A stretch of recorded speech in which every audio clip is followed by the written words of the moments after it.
Thanks for staying with us here on The Real Story. We're talking about the political event of this past week, the highly anticipated, uncharacteristically early presidential debate, the conversations coming out of it, the political fallout, voter response, and what campaigns could do next. What does this debate mean in the grand scheme of the 2024 race for the White House? Before the debate was even over, minutes in, we heard from people inside the party and campaigns, sort of a panic. In the end, Republicans largely walked away saying they met their goal, while some Democrats expressing real concern and disappointment about President Biden's performance overall. But many voters are already saying they feel there are no winners here on that debate stage and on the party's ticket this November. I brought those questions, concerns to delegates the day after the debate, asking them for their real, raw reaction. Take a listen. Yeah, I didn't think it was a great debate for either candidate. President Biden didn't have a great night. Donald Trump didn't have a great night. But the contrast on the issues was crystal clear. I think most voters have already priced in the fact that both of our candidates are old. But for Joe Biden, with age comes experience as well. This election is about more than one night's debate performance, and it may have been bad. It's about the next 4 years. The contrast with Donald Trump is clear. Donald Trump spewed falsehoods, refused to talk about climate change or child care, declared defeat in Ukraine. Joe Biden has been fighting effectively and strongly for women's health care, for cutting inflation, for defending democracy, and he would never, as Donald Trump did, defend or extol the insurrectionists of January 6th, a threat to our democracy. Yeah, there were a bunch of times where Joe Biden wasn't crisp in his answers, but he was telling the truth. And does the truth not matter any longer in this country? And the fact that the conversation today is more around the style of Joe Biden's answers instead of the absolute cataclysmic level of lying and fabrication being done by Donald Trump, I just think is a real sad statement on our politics today. And here with us now to break down more of the moments from debate night and what this means for the next 4 months, political professor Dr. Wesley Renfro from Quinnipiac University. Thank you so much for being here. Thanks for having me. So definitely a lot to get to, but before we get a little bit into the weeds, I want to hear first, what were your reactions to last night's debate and some of the fallout from today? Yeah, so I think there's two notable takeaways. Joe Biden had a really bad performance, which reinforces some of the pre-existing narratives about his age and his capability. The flip side of that is that not only did Donald Trump have an okay night, he had a very good night. I think the cut mics benefited Donald Trump in the end. He appeared to be less bombastic, less aggressive. He stayed on message to an uncharacteristic degree. And I think he had some really good debate prep and coaching. He was really skillful at pivoting. When he was asked a question, he sort of naturally and authentically was able to spin that into issue areas that he is strong in.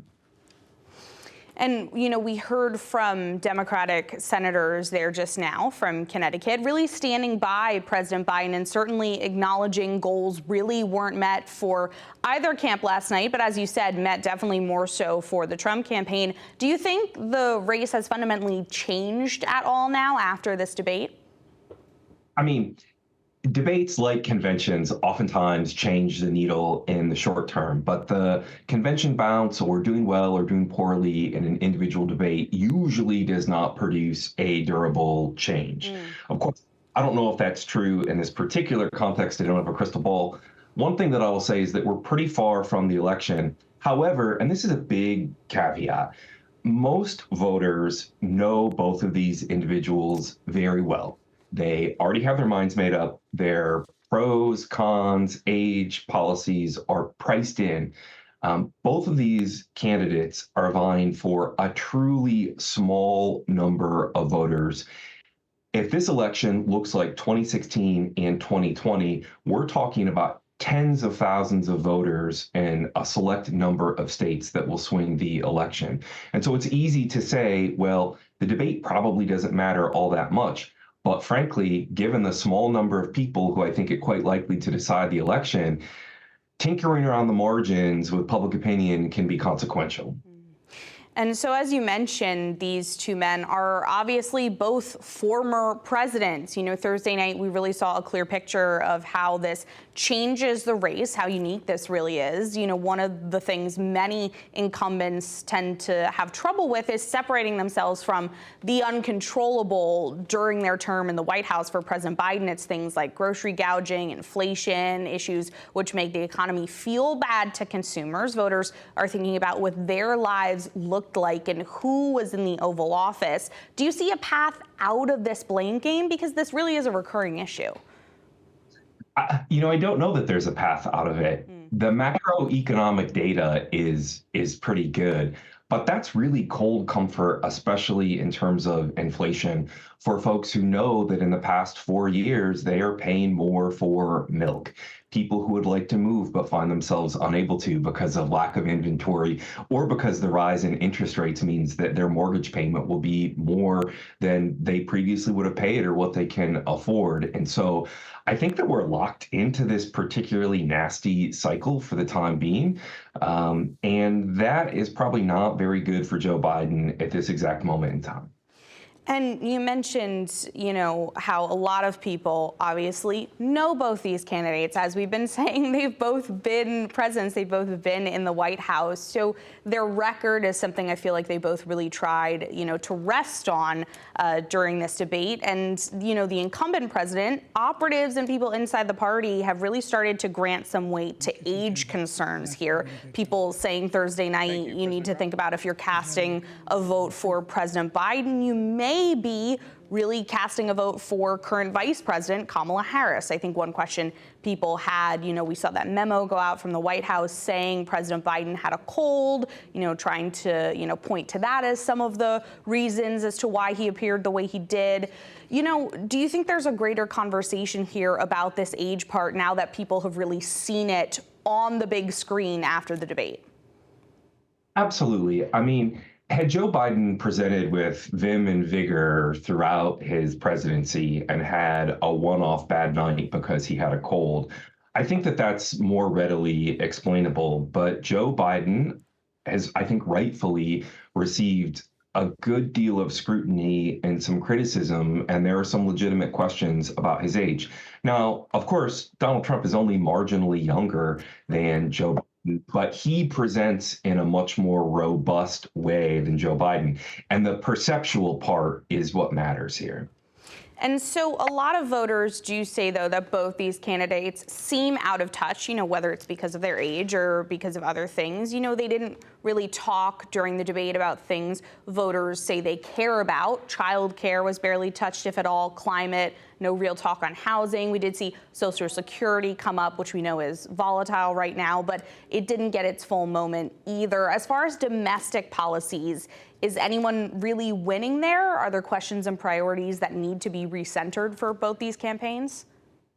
Certainly in the context of the debate, and this mirrors broader national conversations, there actually wasn't a lot of policy talk. This is in part Donald Trump in particular sort of famously doesn't want to commit to specifics or is unwilling to commit to specifics of policy. Writ large over the past 40 or so years, we've moved away from more substantive discussions about policy choices and differentiation between candidates into much more of a horse race coverage. I don't actually think that many voters, there are some voters who follow and are tied to particular issues. The Second Amendment is one for some folks. Abortion rights are another example for a different set of folks.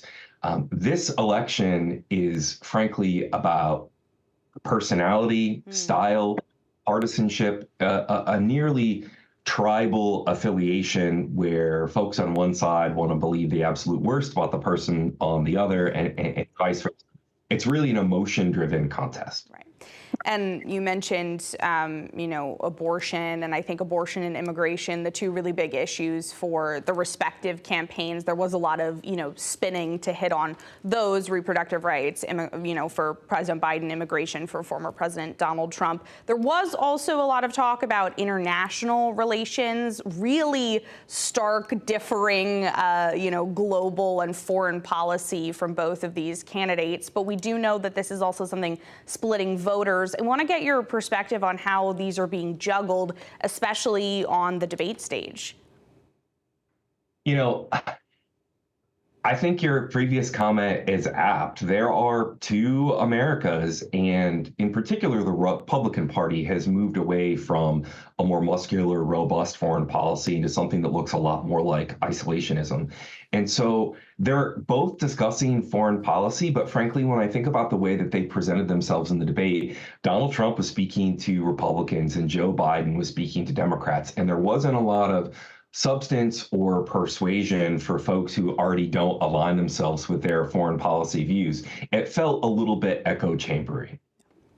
And speaking about being echo chambery, I've spoken with a lot of people, those who are in tune with politics and those who don't really care about politics since the debate happened. And a lot of them feel like there should be a change. They've kind of said, why is this the way we do things? So as you said, there's no crystal ball. We won't really know with, polls how this could sway, but there's been a ton of online discourse on social media. A lot of people talking about this debate and saying, as I mentioned, that why are these, our only options? Why Dems don't go against an incumbent, if they even have a strong enough person to put forward as a new nominee at this point. So I think people are looking at third-party candidates, but we know that's not really the system as much.